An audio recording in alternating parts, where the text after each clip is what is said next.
wabarakatuh. Waalaikumsalam warahmatullahi wabarakatuh. Bagaimana kabar anda semua? Baik, baik. Mari kita mulai pembelajaran pada hari ini dengan berdoa terlebih dahulu. Mari silahkan Mas Fauzan untuk membuka pembelajaran dengan berdoa. Jika duduk, berdoa mulai. Raditu billahi rabba wa bil islami dina wa bi Muhammadin nabiyyan wa rasula. Rabbi zidni ilma warzuqni fahma. Amin. Ya, semoga pembelajaran pada hari ini diberikan pelajaran dan bisa mengambil banyak pelajaran untuk kehidupan kita yang akan datang. Amin.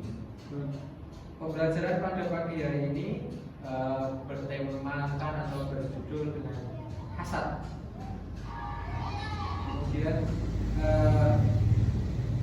tujuan pembelajaran pada pagi hari ini yaitu kita dapat peserta didik atau kalian semua bisa menjelaskan pengertian baik bahasa maupun istilah tentang hasad, kemudian menyebutkan contoh-contoh atau macam-macam contoh-contoh dari hasad itu, kemudian menjelaskan ciri-ciri dan cara menghindari sifat hasad.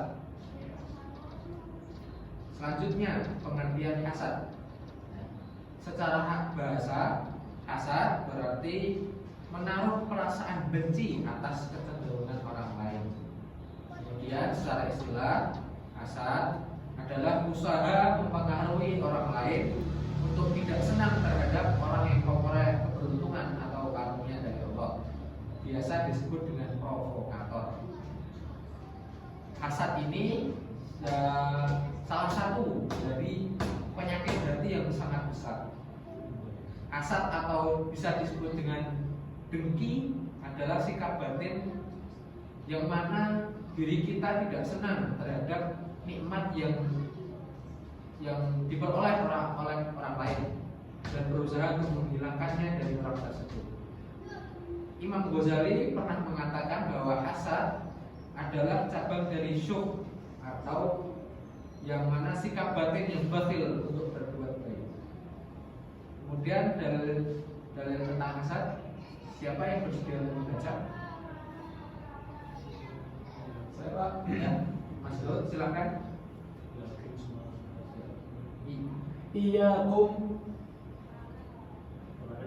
إياكم والحسد فإن الحسد يأكل الحسنات كما تأكل النار الحطب. رواه Abu Dawud. Artinya, jauhkanlah dirimu dari hasad, karena sesungguhnya hasad itu memakan kebaikan-kebaikan sebagaimana api memakan kayu bakar. Perumpamaan dari, terima kasih sebelumnya Mas Daud. Dalam hadis tersebut ada perumpamaan bahwa sikap hasad sebagai api memakan kayu bakar. Maksudnya bahwa tersiksanya batin kita untuk selama-lamanya, sebab di dunia ini tidak sepi dari orang-orang yang mendapat nikmat dari Allah, baik berupa ilmu, pangkat, harta benda, sementara dia selalu diliputi rasa dengki terus-menerus. Selanjutnya, ada hasad yang diperbolehkan. Ada dua macam hasad yang diperbolehkan, seperti dalam hadis yang dilakukan oleh Imam Bukhari. Mari saya bacakan ya. La hasada illa fitnaini. Rajulun ata'allahu malan fasalatahu ala halakathu fil haqqi wa rajulun ata'allahu hikmah fahuwa yahdi biha wa yu'allimuha. Artinya, kita tidak boleh iri hati kecuali dalam dua hal. Yang pertama, seseorang yang diberi, kita hasad kepada seseorang yang diberi oleh Allah Subhanahu wa taala harta kekayaan yang mana harta tersebut dipergunakan untuk mempertahankan hak maupun kebenaran. Kemudian yang kedua, dan seorang yang diberikan oleh Allah Subhanahu wa taala ilmu atau juga disebut dengan hikmah, maka dari ilmu itu ia pergunakan dan ia ajarkan. Kemudian selanjutnya ciri-ciri sifat hasad. Mas Imam silakan dibaca. Ciri-ciri sifat hasad yang pertama tidak menyukai nikmat yang Allah berikan kepada orang lain. Yang kedua ingin nikmat yang Allah berikan kepada orang lain cepat menghilang. Yang ketiga kikir atas karunia yang Allah berikan. Yang keempat tidak mau tolong menolong antar sesama. Yang terakhir suka gibah atau gosip. Selanjutnya bahaya dari sifat hasad. Mas Fauzan silakan dibaca. Bisa. Bahaya dari sifat hasad yang pertama dapat menghancurkan kebaikan yang ada pada diri seseorang. Yang kedua tidak suka dengan bagian yang Allah berikan. Yang ketiga dapat merusak persatuan dan kesatuan umat. Yang keempat dapat melemahkan iman seseorang. Yang kelima dapat merusak tali silaturahmi antar sesama.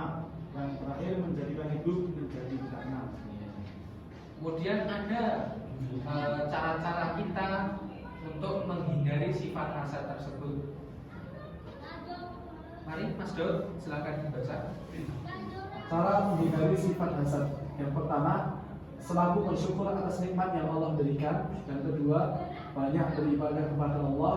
Yang ketiga, selalu berprasangka baik kepada orang lain. Keempat, tanamkan dalam diri bahwa hasad adalah hal yang sia-sia. Kemudian yang terakhir adalah rajin-rajinlah bersilaturahmi. Inilah ya, jadi cara-cara untuk kita sebagai umat muslim menghindari atau menghilangkan sifat hasad dari hati kita kepada. Tadi yang pertama ya, kita selalu bersyukur atas nikmat yang Allah berikan. Yang kedua, banyak-banyak mengisi waktu kita beribadah kepada Allah Subhanahu wa taala. Yang ketiga, selalu mempunyai sifat husnudzon atau berprasangka baik kepada orang lain. Yang keempat, menanamkan bahwa sifat ini merupakan sifat yang sangat tercela atau hal-hal yang sia-sia. Gak ada gunanya dalam hidup kita untuk melakukan sifat ini. Kemudian yang terakhir, kita harus tetap menyambung silaturahmi. Kemudian selanjutnya, kita selesai ya. Bapak telah memberikan sebelum pelajaran dimulai selembar kertas masing-masing dari Mas Dot berupa soal atau jawaban. Pertanyaan Pak. Ya. Bisa dibacakan pertanyaannya. Sebutkan bahaya dari sifat hasad. Kemudian yang memegang kartu jawaban dari soal yang Mas Dot berikan. Saya, Oh ya. Nah, silakan. menghancurkan kebaikan pada diri seseorang. Yang kedua tidak suka dengan takdir yang Allah berikan. Yang ketiga dapat merusak persatuan dan kesatuan umat. Keempat melemahkan iman seseorang. Terakhir merusak tali silaturahmi antar sesama. Selanjutnya yang memegang soal. Bagaimana menghindari sifat hasad? Menghindari sifat hasad yang pertama bersyukur atas nikmat Allah. Yang kedua banyak beribadah kepada Allah. Yang ketiga selalu berprasangka baik kepada orang lain. Yang keempat tanamkan dalam diri bahwa hasad adalah hal sia-sia. Yang kelima rajin-rajinlah bersilaturahmi. Ya, bagus sekali ya. Akhirnya kita bisa mencocokkan dari kertas yang Bapak berikan berupa soal maupun jawaban. Selanjutnya untuk tugas kalian di rumah nanti ada 5 soal ya, bisa ditulis ya nanti ya. Perhatikan ya. Ada 5 soal ya. Yang pertama, jelaskanlah pengertian hasad secara bahasa maupun istilah. Yang kedua, tulislah dalil tentang hasad. Ya. Yang ketiga, sebutkanlah ciri-ciri dari hasad. Terus kemudian yang keempat, bagaimana menghindari sifat hasad. Dan yang kelima, yang terakhir, menyebutkan bahaya dari sifat hasad. Bisa dipahami? Anak-anak? Mari kita akhiri, sebelum mengakhiri pembelajaran, Bapak absen terlebih dahulu. Yang pertama Mas Daud Ahyari, Hadir Pak. kemudian Mas Dadan Sumbaga, kemudian yang seterusnya Mas Imam, Saya. dan yang terakhir Mas Fauzan. Kedua, Alhamdulillah ada semua ya anak-anak ya. Terima kasih atas atensi dan keikutsertaan kalian dalam pembelajaran kali ini. Bapak ucapkan terima kasih. Mari kita akhiri pembelajaran pada kali ini dengan bacaan kafarul majlis. Subhanallah.